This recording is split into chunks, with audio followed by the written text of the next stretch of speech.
Après avoir arrêté la calisthénie pendant plus d'1 an, j'ai décidé de revenir et récupérer mon niveau. Ça fait maintenant 20 jours que j'ai repris et si t'as cliqué sur cette vidéo, c'est que t'as envie de voir si j'ai réussi à rebondir. Alors après 20 jours, est-ce que j'ai progressé? Est-ce que j'ai récupéré mes moves? Et surtout, est-ce que j'ai la même motivation? Ce que je peux vous dire, c'est que j'ai pris une décision de fou furieux et je vous en parle juste après dans la vidéo.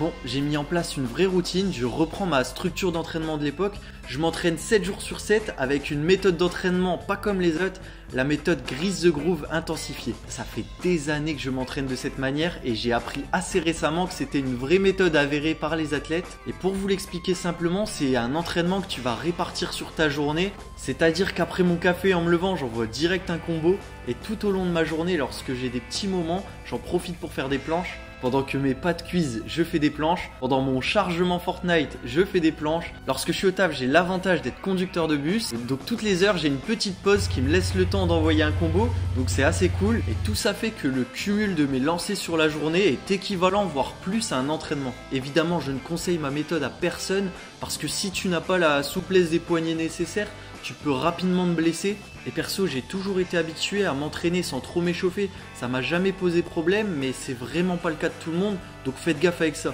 Bon, c'est parti pour voir ce qu'il en est de ma progression. Premier jour de diète, je fais le constat et je me dis que ça va vraiment pas être la sèche la plus facile parce que là j'ai 6 kilos en plus, que j'ai pas tant de gras que ça à perdre.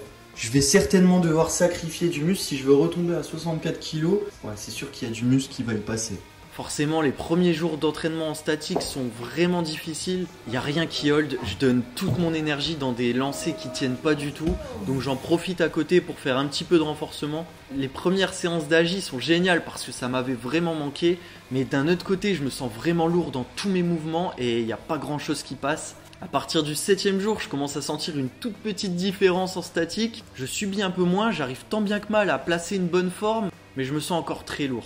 À partir du 15e jour, j'ai déjà perdu plus d'1,5 kg et je commence à sentir une sacrée différence. Je suis assez content, je me vois évoluer, je repasse quelques combos au sol que je n'ai pas passé depuis longtemps et c'est super motivant pour la suite. Arrivé au 18e jour, j'ai perdu 2,5 kg. Là, je commence à sentir une énorme différence. Tout se débloque petit à petit, le poids a vraiment une grosse influence sur mes perfs. Et en agi, je commence à reprendre mes marques, mais il me reste encore beaucoup de moves et de combos à récupérer. Honnêtement, je suis content, je pensais pas récupérer aussi vite, mais il reste encore énormément de travail avant de revenir à mon prime. Et je dois vous avouer qu'au vu du chemin qui me reste à parcourir pour remonter la pente, parfois j'ai un peu la flemme de m'entraîner et je manque de motivation. Donc pour y remédier, j'ai décidé d'utiliser une méthode radicale et il fallait que je l'annonce à mes potes. Je te dis, je suis vraiment matrixé, je sais pas ce que j'ai fait. Qu'est-ce qu'on fait quand on revient dans un sport depuis une semaine? Dès qu'on a envie de prendre du niveau, qu'est-ce qu'on fait? Eh ben on s'inscrit au championnat de France qui sont dans 2 mois et demi. En vrai mec t'es stylé. Je suis Mec c'est trop cool. Mec c'est trop bien. Rien gros. Pas de planche, pas d'agi, je me suis inscrit. Mec c'est trop cool. Parce que là t'as pas le choix. En vrai, là j'ai un couteau sous la gorge. Donc ouais, le 14 juin prochain, je participe aux qualifications des championnats de France de calisthénie. Et là, vous allez vous dire, mais il a pété un câble, lui.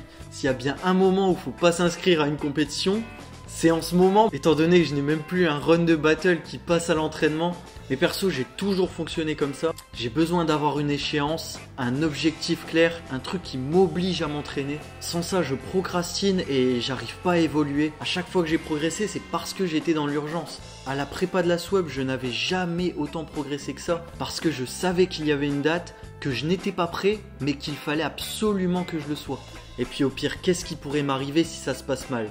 Perdre la compétition?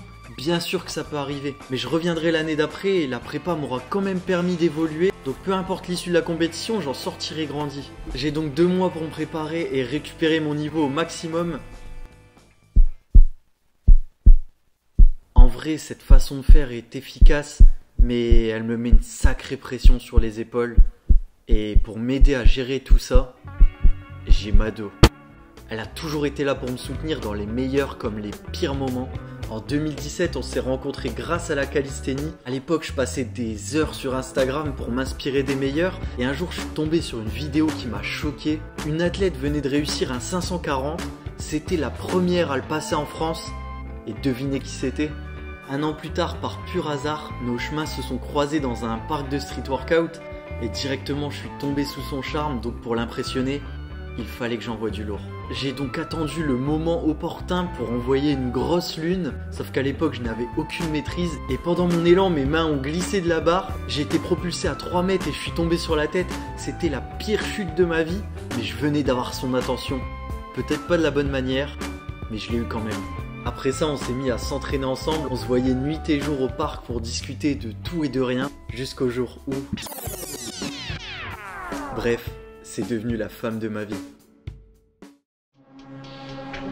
Le chrono est lancé, plus d'excuses, maintenant chaque entraînement compte. Perfect.